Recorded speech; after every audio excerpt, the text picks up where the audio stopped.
কিরে আজকে হঠাৎ আমাদের মসজিদ রেখে অন্য মসজিদে গেছিস নামাজ পড়তে?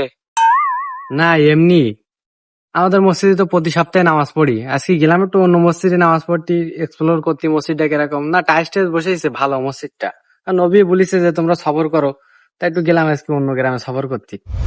ওই কথা নাকি ওই মসজিদে জিলাপি দেবে তাই শুনে গেছিলি? তাহলে তোরা বন্ধু মানুষ যখন, তাহলে তোরা শোন, এই মসজিদে 5 সপ্তাহ ধরে নামাজ পড়তেছে, কোনোদিন জিলাপি দেয় না। তাই গেলাম একটু জিলাপির খবর শুনি। তোরা বন্ধু মানুষ, তোর কাছে মিথ্যে কথা বলি কি হবে?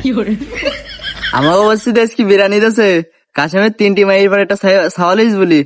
তুই তো তাহলে মিস করলি। কি কস, এখন কি আছে নাকি একবারে শেষ হয়ে গেছে? দেখ যে হাড়ির তলায় হাড়গোড়টার পুড়ি দিস কি। তাহলে তাড়াতাড়ি যায়, আমি মসজিদের প্রতি একদম ভালোবাসা এখন উদ্দে উঠিছে।